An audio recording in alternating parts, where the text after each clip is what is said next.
Il reste moins de 4 semaines avant Kona, et c'est donc l'heure de finaliser la préparation, de tenir la charge sur de grosses semaines avant d'attaquer la période d'affûtage, de préparer le matériel et de finaliser les derniers détails pour que le trajet jusqu'à Hawaï et le séjour se passent au mieux. L'objectif étant naturellement d'arriver le 8 octobre au matin dans la meilleure forme possible afin de délivrer une belle performance sur cette course mythique.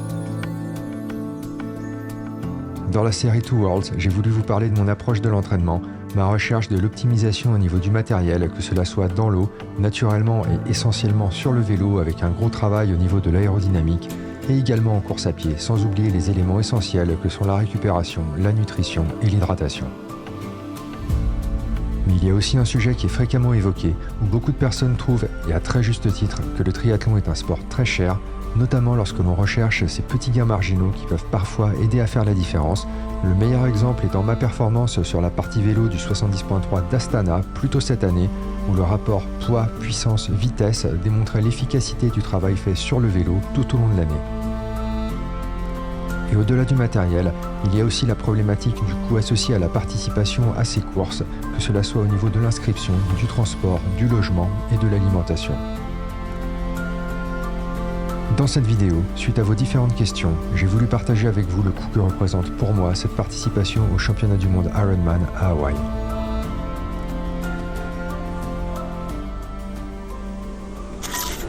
Alors avant de commencer, je voulais simplement vous indiquer que ce dont je vais vous parler ne correspond qu'à un exemple parmi tant d'autres qui est basé sur ma propre expérience.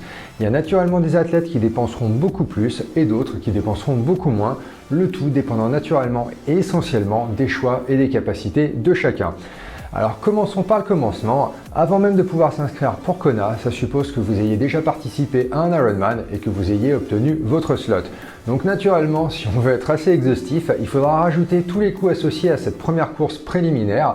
Alors je ne vais pas le faire ici, mais c'est naturellement un élément qu'il faudra prendre en considération. Ensuite, une fois que vous avez bien performé et donc obtenu votre slot, si vous l'acceptez, il vous faudra débourser immédiatement la somme de 1187 $ US, ce qui équivaut aujourd'hui à environ le même montant en euros. Et une fois l'inscription réalisée, il va falloir se rendre sur place. Alors pour ma part, je vais voler jusqu'à Honolulu depuis Madrid avec Lufthansa et ça va me coûter 1075 €. Il va également falloir que je rajoute le transport du vélo qui va me coûter, donc pour un vol hors Union Européenne, 250 € aller et 250 € retour, donc 500 € pour le tout pour le vélo, soit 1575 € pour ce vol aller-retour. Alors ensuite, il y a le vol aller-retour entre Honolulu et Kona avec Southern Airlines. Alors là, on est sur un tarif qui est pas très cher de 75 € aller-retour avec bagage et il faudra tout de même rajouter une cinquantaine d'euros pour le vélo, ce qu'il faudra tout de même vérifier au moment du check-in. Donc on va dire un total d'environ 125 € aller-retour. Alors d'ailleurs, pour ceux qui devraient un jour booker un voyage entre Honolulu et Kona, sachez qu'il y a deux compagnies qui le font, il y a Southern et Hawaiian. Et gardez en tête donc qu'avec Hawaiian, il faudra absolument tout payer, tout est en supplément, il n'y a aucun bagage qui est compris, contrairement à Southern. Alors il ne faut pas oublier qu'il faudra également demander un ESTA pour pouvoir entrer aux States et là, on devra payer une quarantaine d'euros pour l'obtenir. Ensuite, alors une fois qu'on est sur place, et c'est là que ça commence vraiment à faire mal, il va falloir se loger. Donc pour 4 nuits à Honolulu, un appart sur Waikiki Beach va me coûter 1020 € du 27 septembre au 1er octobre, et ensuite une chambre d'hôtel du 1er au 9 à Kona, au Royal Kona Resort, qui est situé à 1 km de Dupierre, là où se fait le départ de natation, va me coûter 4793 €. Alors ça peut paraître un petit peu cher comme ça, mais honnêtement, vu l'endroit et la chambre, croyez-moi, on n'est pas ce qui se fait de plus cher à ce moment de l'année à Kona. Et il faudra également rajouter 25 $ par jour de parking, soit environ 200 € pour tout le séjour, car en effet, j'ai également loué une voiture à Kona. Alors c'était pas vraiment nécessaire, car au final, je vais être logé à même pas 10 minutes du centre-ville, mais pour faire des recos à vélo, aller jusqu'à Hawaï par exemple, tout au nord de l'île, ou alors aller courir vers le Natural Energy Lab, ou juste parcourir un petit peu l'île, c'était quand même nécessaire. Et là, avec Avis, pour une sorte de monospace, ça va me coûter 1120 €. Donc jusque là, on est sur les frais prévus qui devraient a priori être fixes et ne pas bouger. Et donc ça nous fait déjà un total de 9660 €. Alors ensuite, il va quand même bien falloir se nourrir une fois sur place. Alors l'idée là, ça va être de combiner des repas qui sont pris à l'extérieur pour tout de même profiter un petit peu de la vie sur place. Et étant un énorme fan de Pokéball, je pense que je vais vraiment trouver mon bonheur là-bas. Et également des repas donc pris à l'appartement qui seront en grande partie composés de riz, de pâtes avec des protéines et en gros tout ce qu'il faut pour un bon carb loading avant une grosse course.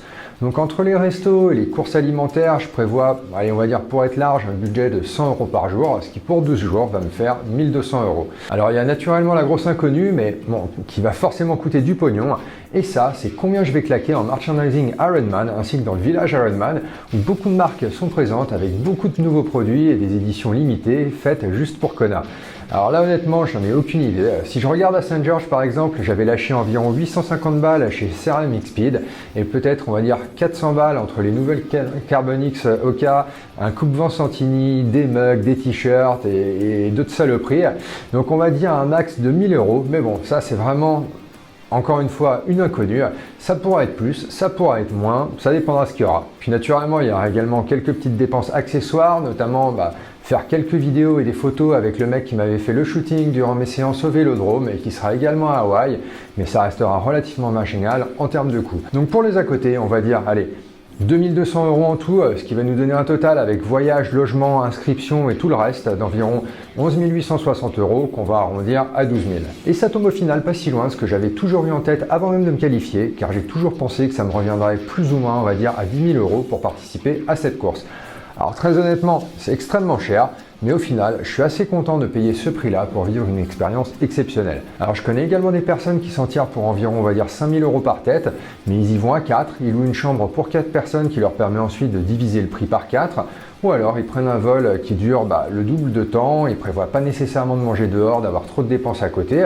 Et à l'inverse, d'autres personnes qui ont décidé de voler en business pour arriver le moins fatigué possible, qui ont peut-être réservé soit un petit peu plus tard, donc ont payé davantage, ou alors quelque chose d'un petit peu plus sympa et qui leur a coûté peut-être le double du prix. Il n'y a pas vraiment de normes et encore une fois, c'est à chacun de voir ce qui l'arrange en fonction de ses envies et de ses capacités. Donc oui, c'est cher, c'est même très cher si vous comparez ça au coût de la participation à un triathlon organisé localement, voire même au coût de la participation à n'importe quel autre Ironman, mais pour ma part, je vois vraiment ça comme le coût permettant d'accéder à une expérience unique, comme un tout qui est bien plus que courir un triathlon et pas uniquement comme un prix à payer pour m'aligner au départ d'une course.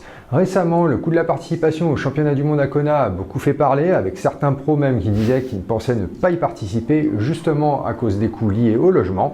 Et en effet, c'est un problème, mais pour les pros qui ont des sponsors et donc qui sont justement payés pour s'afficher dans ce genre d'événement, compte tenu de la couverture médiatique que ça apporte, je pense que c'est vraiment un tout autre débat.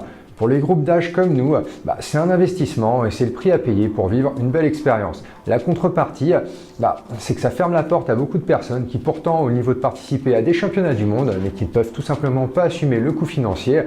Mais bon, ça, c'est un autre débat. Donc voilà, vous savez tout sur combien ça peut coûter de participer au championnat du monde Ironman à Kona en 2022.